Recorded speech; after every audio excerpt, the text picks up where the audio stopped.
Friends, I am Savita Kumari from gateway school. मैं आज class 4th के बच्चों को एक कविता है जो चैप्टर 4.1 है, जिसका नाम है उलझन। उलझन होता क्या है? उलझन का मतलब क्या होता है? जब हम किसी काम को या किसी बात को समझने में पूर्ण रूप से सहमत नहीं होते, यानी पूर्ण रूप से एग्री नहीं होते हैं, उसे उलझन कहते हैं। बाय द वे, हम किसी काम को करने जाते हैं और उसमें करूं या ना करूं, करूं या ना करूं, ये सही होगा या गलत होगा, इस तरह की दो तरह का सोच जो होता है, उसमें जो उत्पन्न बुद्धि आता है या दिमाग में जो ख्यालात आते हैं, वो उलझन के फलस्वरूप आते हैं। यानी कि दो मत होना ही उलझन होता है। उस काम को पूर्ण रूप से सही मानना या ना मानना ही उलझन होता है। तो ये उलझन एक बच्चे की है जो अपने फ्यूचर को लेकर, अपने पेरेंट्स, मदर फादर को लेकर, मम्मी पापा के सोच और उनके उम्मीदों को लेकर उलझन में पड़ा हुआ है। चलिए ये उलझन को पढ़ते हैं। इस उलझन कविता को लिखने वाले कौन है? सुरेंद्र विक्रम। चलिए हम लोग पढ़ते हैं उलझन। पापा कहते बनो डॉक्टर, माँ कहती इंजीनियर। यानी कि उस बच्चे के पापा बोलते हैं कि तुम पढ़ लिख कर लक्ष्य डॉक्टर बनने का लगाओ, और मम्मी कहती है कि पढ़ लिख कर तुम इंजीनियर बनो। चूँकि एक बच्चे के लिए माता और पिता दोनों आइडियल होते हैं, आदर्श होते हैं, तो उन दोनों की इच्छा को पूरा करना एक बच्चे का, एक बेटा या बेटी का फर्ज होता है।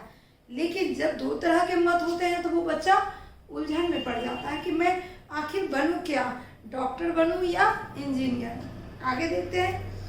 भैया कहते इससे अच्छा सीखो तुम कंप्यूटर। भैया चूँकि आज के ज़माने के हैं, कंप्यूटर में अपना फ्यूचर देखते हैं और कंप्यूटर से हर काम होता है। आज के जनरेशन में कंप्यूटर एक महत्वपूर्ण भूमिका निभा रहा है। हर काम को हर जगह पे इसका उपयोग करते हैं और काफ़ी अच्छे से, सहूलियत से इससे हम फायदे उठाते हैं। तो भैया क्या बोल रहे हैं? कंप्यूटर सीखने की बात। चाचा कहते बनो प्रोफेसर, चाची कहती अफसर। अब देखिए, चाचा जी हैं वो क्या बोल रहे हैं? प्रोफेसर बनने के लिए। तो प्रोफेसर बनने के लिए उनको हाई लेवल का पढ़ाई करना पड़ेगा, और कॉलेज के जो टीचर होते हैं हाई लेवल के, उन्हें प्रोफेसर कहते हैं। तो इस तरह से उनके चाचा जी का इच्छा क्या था? प्रोफेसर बनने का। वहीं दूसरी ओर चाची कहती अफसर बनो। अफसर किसी भी ओहदे पे, ऊंचे पद पे जो होते हैं उन्हें अफसर कहते हैं, और वो अफसर बनने की इच्छा प्रकट कर रही हैं। दीदी कहती आगे चलकर बनना तुम्हें कलेक्टर। अब दीदी भी है, दीदी क्या कहती है? कलेक्टर बनने के लिए। अब सोचिए कि उनके फैमिली में पापा, मम्मी, भैया, दीदी, चाचा, चाची, ये टोटल 6 जो हैं, उन सभी को अलग अलग इच्छा है कि चलो कौन क्या बनेगा और तुमको क्या बनना है। अब देखिए कि इतना फैमिली तो हो गए, उसके बाद दादा दादी भी होंगे, तो वो लोग का क्या इच्छा है? बाबा कहते फौज में जाकर जग में नाम कमाओ। बाबा का मतलब यहाँ पे दादाजी है। दादाजी यहाँ पे कह रहे हैं कि तुम फौज में जाओ, आर्मी में जाओ और अपने देश की रक्षा कर, देश की रक्षा करके अपना नाम कमाओ। दीदी कहती घर में रहकर ही उद्योग लगाओ। यहाँ पे देखो, एक दीदी है जो कहती है घर में रहकर उद्योग लगाओ, यानी बिजनेसमैन बनना, उद्योग धंधा काम सीखना। सबकी अलग अलग अभिलाषा, सबका अपना नाता, सबके रिश्ते अलग अलग हैं और सबकी अभिलाषाएं भी अलग अलग हैं, लेकिन मेरे मन की उलझन कोई समझ ना पाता। अब सोचिए कि इतने सारे फैमिली मेम्बर में सभी की अभिलाषाएं, इच्छाएं अलग अलग हैं, तो वो बच्चा आखिर निर्णय ले तो कैसे ले? अगर वो पापा की बात मानती है तो बाकी लोगों का दिल टूट जाता है, मम्मी की बात मानती है तो बाकी लोगों का। इस प्रकार किसी एक की बात ही वो मान सकता है, और चूंकि यहाँ पे 8-9 सदस्य हैं, तो उन सभी सदस्यों का अलग अलग चाहत है। तो इस प्रकार 8 सदस्य के चाहत को एक साथ पूरा कैसे किया जा सकता है? नहीं किया जा सकता है। तो वो बच्चा काफ़ी उलझन में है, उसकी उलझन को कोई समझ नहीं पा रहा है। सभी अपनी अपनी इच्छाएं उस पर लागू कर रहे हैं कि तुम ये बनो, तुम ये बनो, तुम ये बनो और ऐसा ही करो। तो इस प्रकार ये बच्चा काफ़ी उलझन में है, और उलझन में ही यह बात स्पष्ट कर रहा है। चलिए, तो उलझन चैप्टर आप लोग अच्छे से समझ गए होंगे, इसमें किसी प्रकार का आपको प्रॉब्लम नहीं होगा, क्योंकि यह एक घरेलू बात है। जब अलग अलग मेंबर परिवार के अलग अलग बात किसी एक बच्चे पे सौंपते हैं तो वो कोई भी बच्चा उलझन में पड़ सकता है। बच्चा क्या, बड़े भी उलझन में पड़ सकते हैं। बड़े को भी अगर कहा जाए ये काम करो वो काम करो तो वो कंफ्यूज हो जाएगा, कहेगा क्या काम करे, एक काम तो पहले बताओ तब तो मैं दूसरे काम की ओर ध्यान दूं। तो इस प्रकार उसकी उलझन है।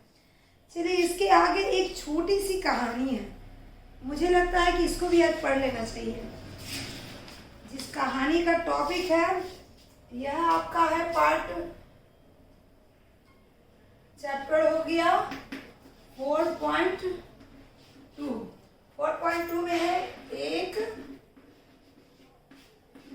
साथ तीन मुख।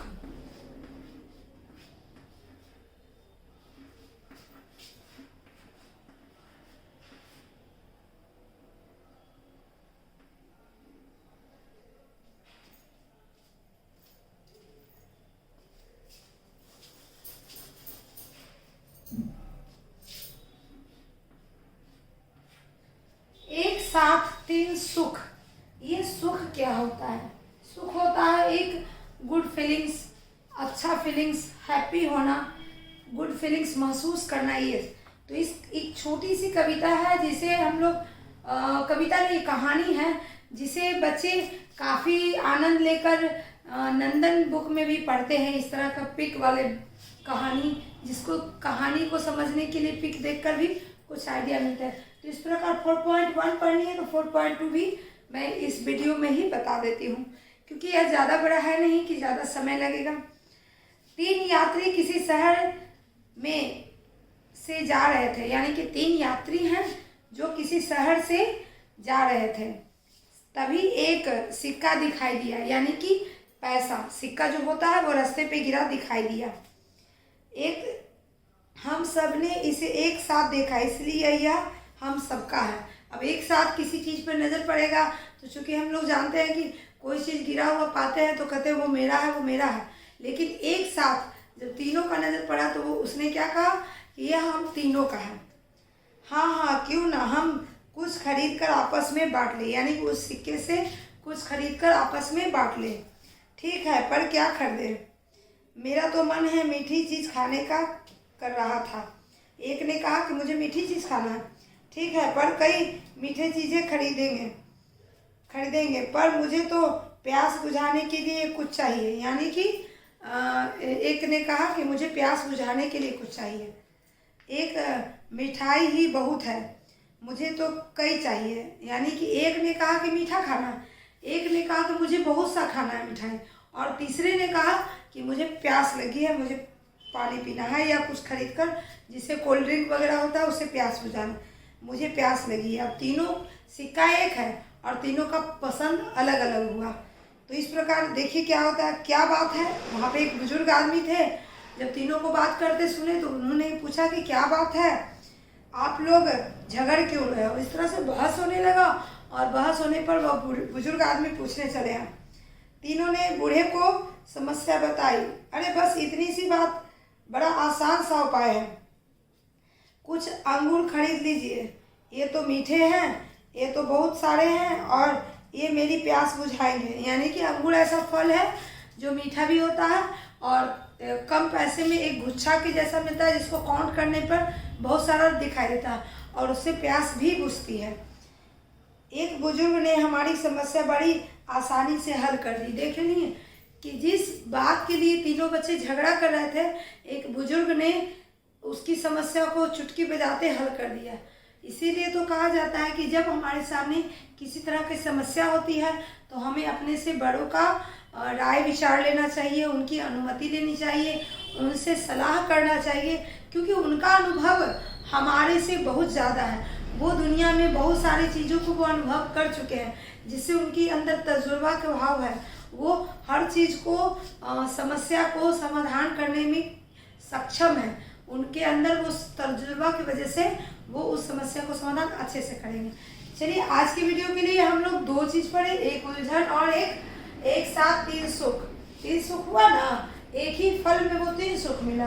पहला कि वो मीठा था जिसे मिठाई की अपेक्षा थी, दूसरा था कि उसमें बहुत सारे थे जिसके दोनों दोस्त खुश हो गए, तीसरा था कि उसकी प्यास बुझ गई। तो इस तरह से उलझन और एक सुख, ये दोनों कविता को तो याद कीजिएगा उलझन को, लेकिन ये तो सिर्फ समझने के लिए है और इससे कोई सवाल है नहीं, लेकिन ये दोनों को आप लोग अच्छे से पढ़ लीजिएगा। हो सकता है एग्जाम में मैं दूँ कि एक साथ 3 सुख कहानी से आप क्या समझते हैं, तो आपको इसमें स्पष्ट करना होगा कि यह एक तीन यात्रियों का कहानी है जो एक सिक्के में तीनों अपना अपना सुख चाह रहे थे कि मैं ये काम करूं। मैं उसी समय एक बुजुर्ग आकर तीनों की चाहत, तीनों की इच्छाओं की पूर्ति की, तो एक साथ 3 सुख की प्राप्ति हुई। बस इस तरह का आंसर आपको देना है। तो चलिए आज की वीडियो के लिए बस इतना ही। नेक्स्ट वीडियो के लिए तैयार रहिएगा। Take care, bye.